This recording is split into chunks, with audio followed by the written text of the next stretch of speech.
Hey, welcome to another episode of the Bionicle Inspiration series where we continue to cover the BioCup 2018. In this episode, we're going to continue our coverage of Round 2, which had the theme of holidays and various sub-themes of specific holidays that each of the mocks had to cover. This will mark the end of our Round 2 coverage, and we will head, of course, into covering Round 3 in the next few episodes. However, we will only do 2 episodes on those because, well, there's less mocks there. As of now, Round 3 has not been... Well, it's been announced and it hasn't been announced. We know the top 3 contestants, which are, drum roll... Sparkytron, Rock Monster, and Jafer, 3 mockers that we have in fact seen throughout the show and our coverage. Very, very exciting stuff. We now have our top 3. However, what the theme of round 3, the final round is, whatever that round is called, we don't know. It's going to be announced a little bit later. All very exciting stuff. But in the meantime, while we wait for those builds to be built and the announcement of what the round will be to be announced, who knows, by the time I post this, it might already be there. In the meantime, we're going to enjoy covering round 2 and finally finish off covering round 3. So, without further ado, let's take a look at some of the mocks that were entered into round 2 that were holiday themed. The first mock we have today is by Alex Park Designs and is called Goro Goro, Jubilant Spirit of the Festival. Really like the beard design on this. These sort of white chima fur pieces or hairy kind of animalistic whatever kind of parts, whatever you want to call them. They were a really awesome element that we got there. And it's really cool to see just how this has been used around here to kind of form this kind of furry beard. It's very, very nice. I really like it. It's cool that you can just kind of repeat a part like that and simply just find some way to link it around the whole head there, and you get a really effective beard. You know, in the past I've attempted to make beards, and sometimes, man, they can be quite difficult to achieve on a Bionicle mock.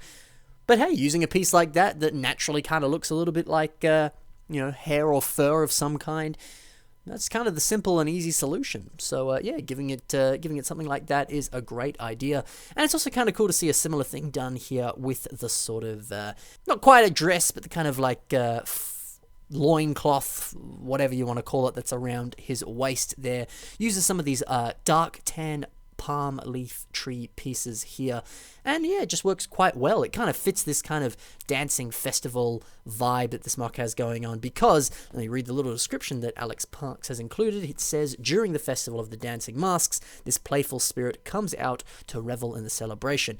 He loves nothing more than keeping the people dancing all night long, using his mischievous magic to give dancers boundless energy.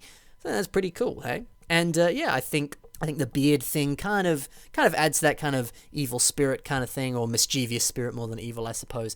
And this kind of loincloth, almost sort of tribal design that he's got there, kind of fits with that sort of dancing festival aspect. I think that's very clever and very nicely done. Something else I also really like is this kind of puppetry factor. It's a very clever way of sort of showing, how this little mischievous spirit's kind of pulling the strings here, and yeah, just adding this little Matorian in there who's dancing away and using all these individual string pieces and then simply attaching them with some system parts up the top there. It's a really effective way of creating a sort of, little puppet aspect there. It's a nice little addition and adds a lot to the character.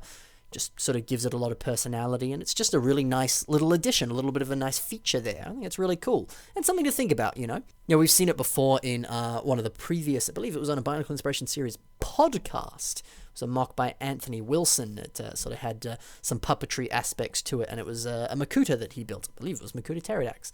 And I think that's really cool, this kind of notion of, bad guys like pulling the strings and manipulating people. And that's such a unique thing. I've only ever seen it on 2 mocks, and these are those 2 mocks.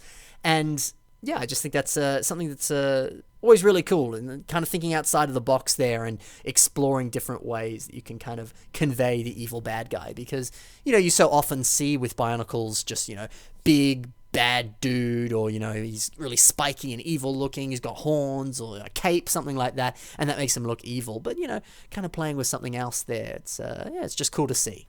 Something else that's really cool to see is this eye design here, simply using these wheel pieces and some studs and, or, one by one flat tile pieces there. It's pretty cool. We've actually seen on the last episode and now this episode how really easy and awesome it is to be able to simply use like dishes or any kind of round part, whether it's system or Bionicle, and yeah, you can kind of make some really awesome, realistic looking eyes as a result. I think that's something to think about and something that's really cool and is done very, very well here. So nicely done. Let's move on to the next mock, which is by Mitch Phillips and is called Defender of the Fatherland Day 2053. So this was the sub-theme in Holidays for a holiday of Defender of the Fatherland. We saw another entry into that sub-theme in the last episode, and so here is another one. A lot of really cool stuff about this. One thing I really like is the awesome unique gun designs that we see here, using some of these circular, half semicircle pieces here and sort of making them look like this kind of radar death laser thing here. It looks like a sci-fi gun. It looks pretty cool. And then also this really nicely built gun on the other arm here using a system barrel piece and then some of these stud shooters linked together with lightsaber rods. It's a really cool connection, really unique, and yeah, really looks like a sort of sci-fi gun. It's just a nice, clever use of parts there. I think that's very effectively done and reasonably easy to do too. Nowadays, lightsaber hilts are very, very common in LEGO sets, even outside of Star Wars. I know there's a few brickheads that come with some, all sorts of things like that. It's, and stud shooters, those things come in heaps of sets as well, so these are fairly common elements, but that design in itself looks great, and I know all you people watching, everyone loves their guns, so, something that's a really nice design there, and something that's pretty easy to achieve too. I think that's really cool. Something else that's really cool is the waist design on this mock, using what we can see here is these sort of 3 mixel joint connections and then how it sort of transitions over there into the lower leg. It's a really simple, nice connection. It's very robotic. It looks a lot like kind of like what a Death Walker or robot or something would probably have to sort of stabilize itself and sort of achieve a lot of posability and stuff. It's really, really cool and really, really effective. I think it's fantastic. Something else I think so cool about this mock as a whole is just that it really achieves this sort of futuristic death robot look. Literally, I just googled death robot just to kind of help explain what I was meaning, and I got all these cool photos of mechs that look quite similar to this. And whether or not this was direct inspiration for Mr. Mitch Phillips or not, I don't know, but I think that in itself is really cool. It's literally just to Google futuristic death robot or whatever. And man, there's so much out there, whether it's from movies or just people's imagination or just, all sorts of different things, video games, anything. There's a lot of different interpretations on all sorts of things. So give it a Google and see what pictures come up, because they may sort of get those creative juices flowing. You never know. And that too, there's certainly a lot of love for sort of warfare and especially futuristic warfare and stuff. So there's a lot of things you can kind of get inspiration from there if that's something you're looking to build. So that's really cool. Something else that's also really cool and quite unique. I can't say I've seen it before, but correct me if I'm wrong, and you've seen it a million times on a mock. But I love how he's used this big Technic figure. We used to see these in some of the older Technic sets, and then I don't know why they stopped making them. I want to say it's because people didn't necessarily care about Technic sets being made to any kind of scale, and so they just sort of made Technic sets to whatever scale they wanted and kind of got rid of these Technic figures, which is a shame because they were really cool. But the thing that I think is unique about this is he's wrapped all these system cloths and possibly even some non-official cloths, although they all appear to be official to me. I may be wrong. But he's able to kind of customize this Technic figure, and quite easily too, just using some system rubber bands there and all those cloths and things like that. You kind of get rid of the purple aspects and some of the things that don't really fit with the aesthetic you're going for, and then you're able to get the awesome head design that this guy had with this sort of telescopic eye thing there, and yeah, you're able to make a really awesome looking post-apocalyptic sci-fi warrior guy that goes very nicely with your mech. I think that's a very nice addition, and it's always fun to play with those Technic figures because they're super, super posable and a lot of fun. I don't know how expensive they are on Bricklink, but yeah, give them a Google, give them a search, and maybe add 1 or 2 to your collection because they are awesome. They're very, very cool. So nicely done, Mr. Mitch Phillips. Let's move on to the next mock, which is by Grayson and is called Extraterrestrial Garden. So this mock was actually sort of, I don't know if it was necessarily specifically built for it, but it was displayed at Brick Fair 2018 as part of the Galador collaborative display. Very cool to see photos of that. Lots of awesome stuff from some talented builders keeping Galador alive. Awesome to see. And there's a lot of really cool stuff about this mock. A whole bunch of awesome, nicely designed plants here, all using various Bionicle pieces. And I think that's always cool. You know, I did an episode ages ago called Realism. We talked a little bit about making some Bionicle flowers and things. And something I love so much about that is how easy it is to do. You know, you can kind of get all sorts of pieces that you very rarely use, like your brain slugs, like we can see in here. Some of these weird dinosaur tail pieces. Some of these weird Borok shell parts. Maybe things you've got in a bulk lot, or I don't know, you saw it on Bricklink and so you bought like 300 of them just because they were cheap, and then now you regret the decision because you're like, oh gosh, how am I going to ever use these? All that sort of thing. And then you can finally use them in some awesome plants and stuff like that. I think it's really cool. And it actually makes a really awesome, effective, nice outdoor shot here. Taking photos of them within the grass and everything like that. It just works really nicely. So that's something that I think is really cool, really creative, and yeah, really nice just to get some of those more obscure parts, or even some of the less obscure parts, and just finding unique ways in which you can turn them and make them into all sorts of crazy, cool plant designs. Like, for example, here we see some fire pieces working very well as this crazy flower. Some of these Skrull armor pieces there work brilliantly as flowers. And one of my favorites is the Toy Story octopus piece here being used as a flower, you know, with all its petals and stuff. It's very, very clever, very, very nicely done. So yeah, lots of cool stuff there. And hey, something else that is quite common nowadays in some more recent Bionicle mocks that you see in the community. A lot of guys like to build their Bionicle and then build a stand around it. Something you see with a lot of Anthony Wilson mocks, for example, or Patrick Biggs does some of that too.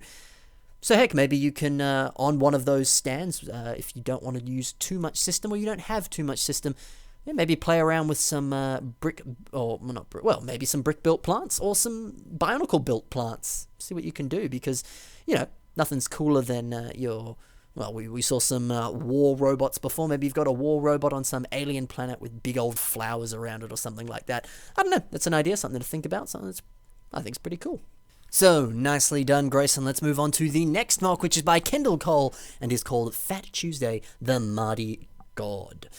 Fun story about this. I first saw the image simply as this image, and I was like, oh, what a clever idea to literally just build a bust, and that's kind of all your entry is. Maybe you were a little bit stretched on time, and so you just thought, you know what, I'm just going to build a bust.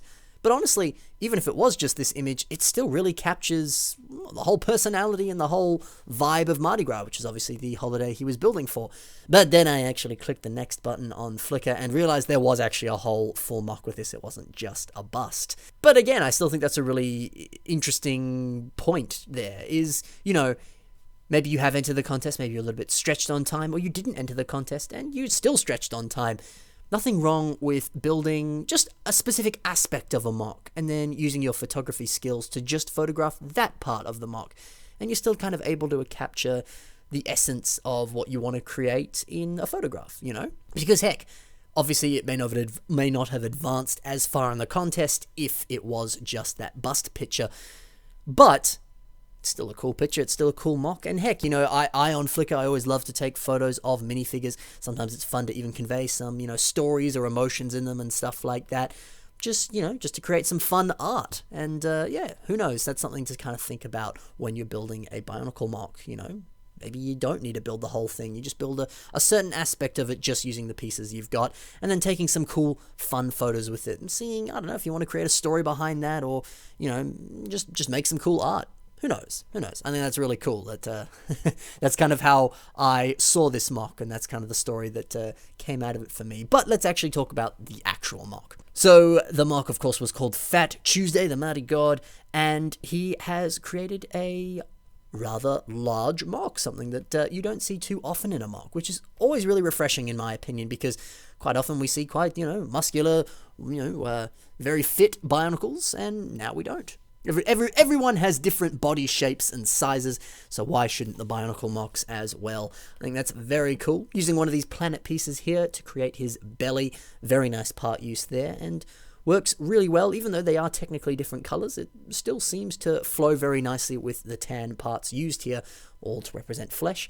Also very clever too, how he's sort of got quite a small shirt on there, simply shown through the color blocking. Yeah, and that kind of helps with sort of communicating the, as the mock is called, the Fat Tuesday aspect of it. I think that's really clever.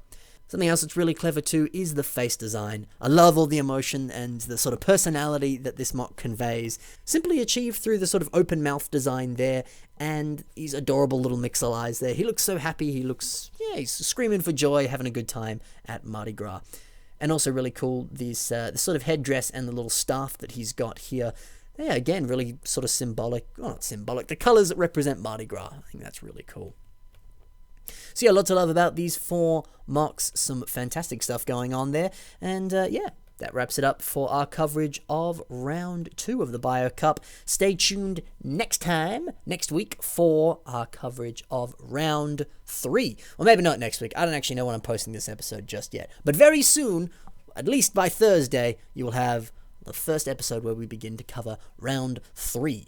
And given that the way that I do them, you'll probably actually see every single mock in round 3 because there's not many, and I don't cover so many. So there you go. Anyway, that's it for this episode. Happy building. We'll see you next time. Let me know how you're enjoying the Bio Cup coverage. It's almost coming to a close. Want to know what you thought about it. So that's about it. See you in the next one, guys. Bye for now.